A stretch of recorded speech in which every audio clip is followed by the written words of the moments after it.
پہلے زمانے میں یا سنیما ہوتا تھا، اس میں لوگ فلمیں دیکھتے تھے.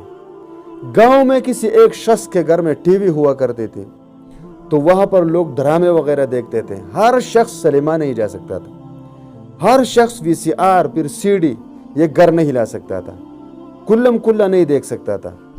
اب مسئلہ یہ ہوا کہ پورے کا پورا سنیما ہر مرد اور عورت کے جیب تک پہنچا دیا گیا، اور جس کو دیکھو، جس کے موبائل دیکھو تو سینکڑوں گانے اس میں ملتے ہیں، اس میں فلمیں ملتے ہیں، اس میں ڈرامے ملتے ہیں، اس میں فوٹوز ملتے ہیں، اچھے بھی برے بھی، اعمال کو ایمان کو خراب کرنے والے فلمیں بھی یہ بھی ہوا کرتی ہیں.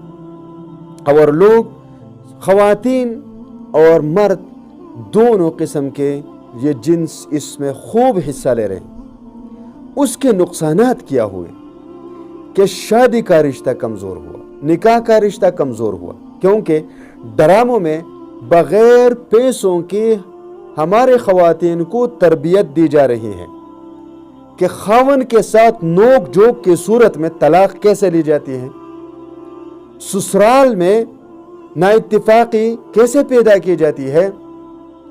اور اسی طرح ان کے ذہنوں میں بٹھا دیا گیا کہ شوہر کے علاوہ تمہارے ذمے کوئی خدمت نہیں، بس صرف اپنے شوہر کو سنبھالو اور اس کا بھی ہر کام تمہارے ذمے نہیں. تو خواتین کا ذہن بگاڑ دیا گیا، خواتین کو روشن خیال بنا دیا گیا، اور خواتین کو پردے کے پیچھے گھروں میں عزت کے ساتھ بٹھا کر شوہر کی کمائی سے کھلانا، اس کو جانور سے تشبیہ دی گئی کہ یہ تو مثال کے طور پر بھینس یا گدھا ایسا ہوتا ہے کہ ان کو لوگ اپنے گھروں میں باندھ کر اور چارہ ڈال کر اس کو پالتے ہیں. خواتین باہر دنیا کی طرف دیکھو، بازاروں میں جاؤ، مارکیٹوں میں جاؤ اور دیکھو کہ لوگ کیا کیا کر رہے ہیں، خواتین کیا کیا کر رہی ہیں. ان کا ذہن بنا دیا گیا. تو خواتین کو شوہر کی اطاعت سے نکال کر بازاروں کی زینت بنا دیا گیا، بازاروں میں لوگوں کے منحوس نظروں کے رونق اور زینت بنا دیا گیا، بازاروں میں محفلوں میں اس کو نچوایا گیا، اور ان کے حقوق کے نام پر خواتین کی تذلیل کی گئی اور خواتین کی عزت کو خاک میں ملا دیا گیا.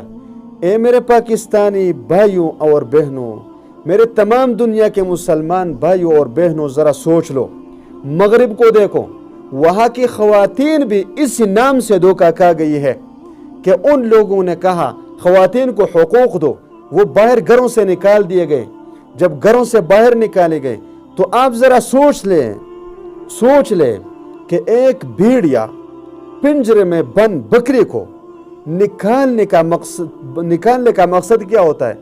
بھیڑیا وہ پنجرے سے باہر نکال کر کوئی نیکی نہیں کرتا، بلکہ اپنا شکار ڈھونڈنے کے لیے کہ یہ پنجرے سے باہر آئے اور میں اس کو شکار کروں اور میں اس کو کھاؤں.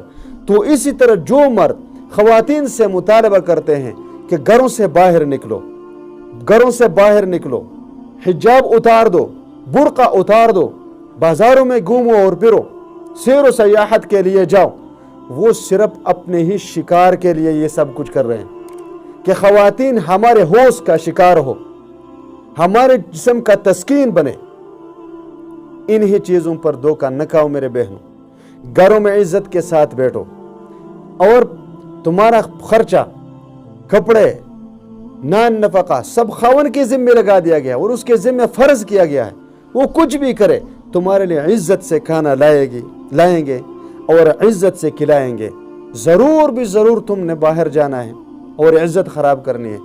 تو ڈراموں کے ذریعے، فلموں کے ذریعے ہمارے نوجوان بہنوں اور بھائیوں کے ذہن بگاڑ دیے گئے. اور جا کر عدالتوں میں چکر لگا دو کہ نکاح کا یہ رشتہ، اس کا یہ تقدس کیسا پامال کیا جا رہا ہے اور کتنی آسانی سے طلاق پہ طلاق. سوچنے والی بات ہے کہ یہ سب کچھ آج سے 15-20 سال پہلے کیوں نہیں تھا، آج کیوں ہے؟ تو یہ موبائل کو استعمال کرو میں یہ نہیں کہتا کہ استعمال نہ کرو، لیکن حدود کے اندر استعمال کرو، حدود کے اندر استعمال کرو۔ اگر تم اس کو اچھے کے لیے استعمال کرنا سیکھو تو اس سے فائدہ بھی اٹھایا جا سکتا ہے، لیکن اگر اس کو آپ غلط طریقے سے استعمال کرنا سیکھو گے تو پھر یہ تمہارے ایمان، اعمال اور عقائد سب کچھ خراب کرنے والی چیز ہے۔